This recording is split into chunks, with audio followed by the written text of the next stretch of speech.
Okay, so patch 7.3 is really, it's what the entire story of the Legion expansion has been building towards. So our world came under attack, Azeroth came under attack by the Legion over the course of the prior patch content. We have beat them back from our shores to an extent, but where things are left now is there's been a rift opened up that creates a direct link between our world and the homeworld of the Burning Legion, which is a unique threat, but also a unique opportunity. It means that we are never closer than we are right now to destruction, but we also have the chance to launch an assault directly at the heart of their power and end the threat for good. And that's the story of 7.3. It's a bit of a suicide mission. It's a final desperate attempt by all the greatest heroes and champions of Azeroth, of course including the player, to journey to the homeworld of the Legion and end the threat where it began. And so Argus is it's a planet, and players will be visiting 3 separate regions of this world in our patch with varied environments, varied landscapes, varied stories. It's a story-heavy, epic a set of character arcs that really are the backbone of the patch and the quest content for the patch. Of course, complemented by a lot of our traditional endgame systems like world quests and treasures and rare elites and things for players to do in the outdoor world in a more repeatable way to offset the one-time epic story moments. We have a new 5-player dungeon. We have some new systems. Players can outfit the vessel that they take to Argus, the Vindicar, to sort of power it up, give themselves access to more abilities to use on the surface of the planet. They can unlock the Netherlight Crucible, which will enable them to empower and customize the relics that go into their artifacts. These same artifact weapons that have been players' companions since the beginning of the expansion, which are essential to fighting the Legion. And finally, through the Invasion Points feature, they can pursue the Legion to other worlds even, and stamp out the threat wherever they find it, while giving us a glimpse of previously unexplored parts of sort of the grander Warcraft galaxy. So it's an incredibly large patch. We are incredibly excited and can't wait to let players get their hands on it. Yes and yes. So when we released Legion, we knew that we were going to Argus. This decision was actually made at about probably halfway through the Legion beta. So astute players in our beta may remember that at one point in time, there was this mysterious extra zone southeast of the Broken Isles called Thaldranath. And then one day, one beta build, it just vanished from the map. And players, being both curious and upset, were like, why did you cut this content? What was Thaldranath going to be? We want it. And that was us deciding that a much more interesting and ambitious thing to do, rather than yet another island off the coast of our main continent that was infested with demons, what if instead of that, we went to the skies, we went to Argus, and showed players a really epic look at the homeworld where this all began. So that was always the plan. Now, in terms of responding to player feedback, I think that's something that we're always attending to throughout everything we do. There's an ongoing iterative development cycle, and so the content structure of 7.3 is very much a response to what we learned from patch 7.2, the Tomb of Sargeras. And that means, having a robust story backbone that's there for all players who are interested. It means having a lot more content available right away on day one, so the players who are really focused on the outdoor world, who don't necessarily care as much about a dungeon or about using new power and toys to go back into their raid zone, and they just want to explore the outdoor world, making sure they have a lot of stuff to do. Anything else you want to add on that? No, that sounds about right. I mean, just the excitement of going to Argus is, we really wanted to pay into that with, this is something that we've seen since, the Burning Crusade, in 2007 with the Eridar coming on the Exeter, right? Like, this is such a rich location to explore. There's just really a lot to dive into, and as Ian said, with patch 7.2, we heard a lot of feedback about wanting to have, some big story beats, some big reveals. We're going to meet big characters on Argus that we haven't seen in a long time, like Turalian, who is the leader of the Army of the Light, which is a group of friendly allies that we come across, and they help us to defeat the Legion, potentially, hopefully. But they've been battling them for a long time. They've been out there ever since the Eridar were lost. They've been out there battling, and Illyria's been up to some things on her own as well, and we get to discover that not only on Argus but also in the new dungeon that we added. it's called the Seat of the Triumvirate, which is pretty exciting that we get to see the Void. You know, not only are we exploring what the Legion have been up to, but we also get a glimpse at the Void again in patch 7.2 as well. So very, very cool. Some of the areas nothing at all. Some of the areas really it's you know, we're completely world building almost from scratch, and others there are threads to pull on and build upon. I think, you know, the central one was the origin story of the Draenei. Why, when they suddenly showed up in 2006 in Burning Crusade, 2007, where did they come from? Well, they came from Argus. Why did they leave Argus? And the answer is Prophet Velen, the leader of the Draenei, alongside with his comrades, Kil'jaeden and Archimonde, ruled as a triumvirate over the peaceful world, the advanced civilization of Argus. And then the Dark Titan Sargeras arrived and offered all three of them a dark bargain. And Kil'jaeden and Archimonde agreed. They bent the knee, so to speak. And Velen refused. And Velen fled with his people. They became refugees, and they came to Azeroth. And that's sort of the beginning of that story. And so now that this comes full circle, and it's really exciting to both look at the height of the Legion's power, the strongest demons you've ever faced, but also the origins of this ancient civilization, and insights into Velen's past, insights into Archimonde and Kil'jaeden, great one-time lieutenants of the Legion that have both since fallen at the hands of the players, but who had a legacy here, and more. So, okay, so a couple of things there. I'm not sure that it's more RNG, so to speak, than we've had in the past. I think at its core, reward mechanisms in our game are either fixed deterministic, as in they're on a vendor and there's a currency, and you can save up for it and buy it. And you can, you know, depending on how you earn that currency, often you can mark the date on your calendar 2 weeks out when you're going to be able to afford that thing, and on a schedule you receive it. That is very predictable, but it's also not generally very exciting. Or there's some element of randomness. And the most traditional one is, well, sometimes the thing you want doesn't drop, right? That's core to WoW, core to every MMO, just about. Loot has variance to it. So with Netherlight Crucible, though, we're actually tempering randomness with a large amount of player control. So the way the Netherlight Crucible works is the artifact relics the players have been using to empower their artifacts thus far can now be empowered to have additional unlockable traits that can be chosen. And when you plug the relic into the Crucible, it unlocks this extra tree. But what you can do then is choose which of the things in each tier you want. And so just in pure randomness terms, it's the difference between rolling a pair of dice and saying, well, here's the number, live with it, or rolling dice 3 times and saying, pick the roll you like best. And that latter option, I think, it actually safeguards against a lot of the worst outcomes while giving players agency and the ability to customize their relics in a way that suits their playstyle, what synergizes with their other abilities, their talents, etc. And there's value in that.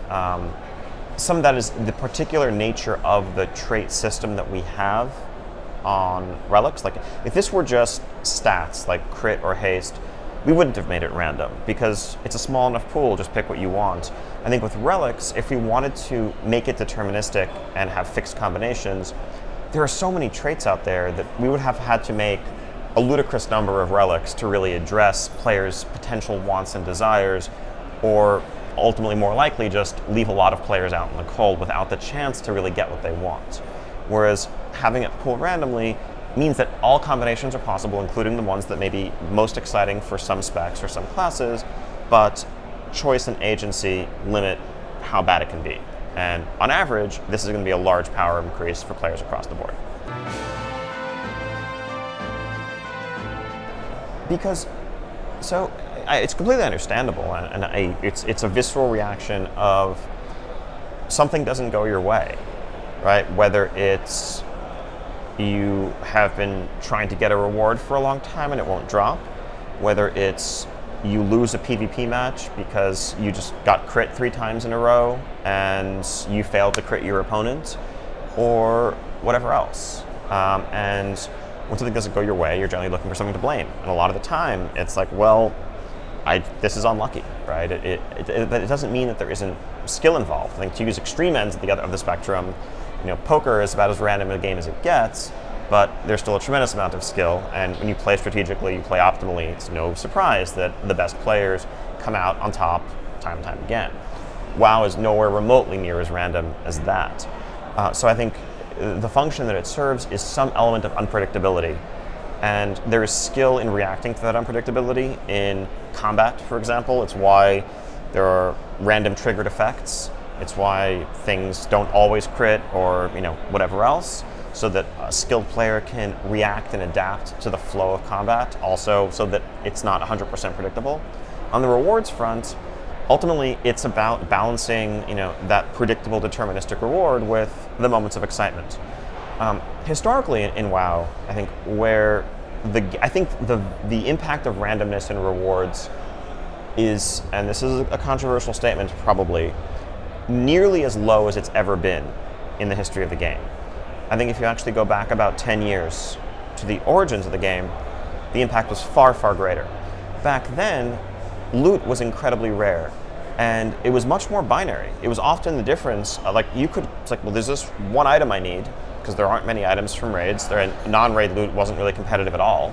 So I need this trinket from Gruul the Dragon Killer, or I'm hoping to get a Warglaive off of Illidan at the end of Black Temple, and my raid group kills that boss week after week after week after week, and it just never drops. And it's like, wow, I'm 8% weaker, 10% weaker than I would be if I'd only gotten this one thing that I really need. There's nothing I can do to fix it, and that's that. Over time, we've moved away from that binary system. We've made it easier and more predictable, more reliable to get the basic items that you want. We have tools like bonus rerolls that the players can earn through outdoor content and then spend on the bosses that have specific items that they want to get extra chances at those items. We've increased the amount of loot that we drop in general. We've offered more competitive loot from multiple diverse sources. We've made more loot usable by more different specs so that there are more options to open for everybody. All of the above mean that on average, most people are going to be able to fill in all the slots on their character from a given tier of gear and get the items that they want, which I think feels better. You can get your set bonuses, you can play with those effects. Now, the danger that has, though, is if taken to its logical conclusion, you very quickly kind of achieve all your goals, and that doesn't match the pacing of the content. You get to a point where maybe 6 weeks into a new raid tier, you have everything you want from it, but the content is still fun, but you no longer have a reason to do the content. Or maybe it's that you're still working on that last boss, but when you're re-clearing the first few bosses along the way, you don't even bother looking at the corpse because there's, as a matter of certainty, there's nothing the boss could possibly drop that could be good for you. And that's where systems like Titan Forging come into play. That's where we sort of re-add the randomness in a way that's less binary. It's not about, did you get the Dragonspine trophy or did you not? It's about, well, okay, you have the Dragonspine trophy, but maybe you got lucky and that yours is 5% better than someone else's, and that person still has something else to strive for and to hope for every time they kill that boss. But the gap between the lucky person and the unlucky person is actually relatively small. And the aggregate, when you're looking at an entire character, let alone an entire raid group, it all really averages out to be basically negligible. Interesting. No, so I think when I say negligible, I mean actually in the long run, on average, across, let's say, an entire raid group, in terms of the sense of, did you succeed or fail in this encounter because you didn't have a 5-item level higher pair of bracers in this slot? The answer is almost certainly no, right? Maybe if you wiped at like 5 health remaining on the boss or something. But power matters. Upgrades matter. I think it's more that, on average, the randomness works out in players' favor in the long run. Even though I know, it's a natural psychological tendency, we fixate on the negative outcomes, and we remember those, we feel those more impactfully. I'm certainly not saying things are perfect, and the reality is, if players walk away from the system with a negative emotional experience, it's a negative emotional experience. Me sitting here saying, no, but it's actually working totally fine, don't be upset, doesn't make the person who's upset less upset. So I think there the reality of, I think, game design randomness is that we're trying to minimize those negative feelings wherever possible. That's why we have things like bad luck protection, streak breaking. We know that if you just flip a coin dozens of times, hundreds of times, you're going to have streaks of, you flip a coin 1,000 times, you'll probably have 12 tails in a row somewhere in there.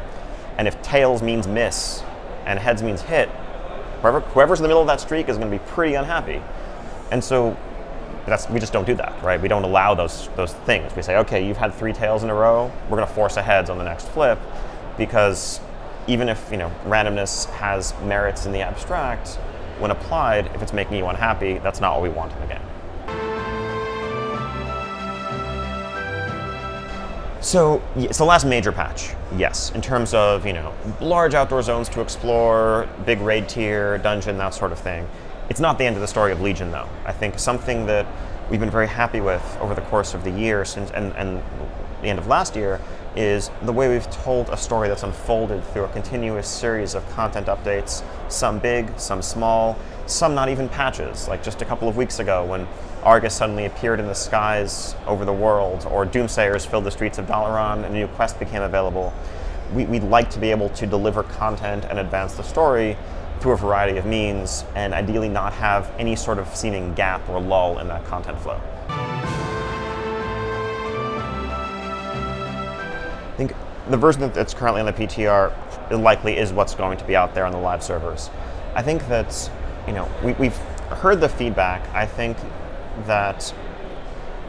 frankly, for some of the reasons I laid out earlier, I think the impact of that randomness, I think, is somewhat exaggerated. I understand the mentality from the vocal minority of min-maxing players who need everything to be the best, and they're mostly concerned about allocating loot optimally in a Mythic Raid guild.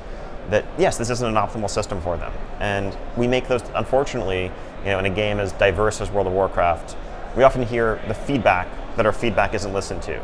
Feedback is listened to. The problem is that there are multiple populations with directly opposing views and desires and playstyles, and sometimes it's literally not possible to please everybody.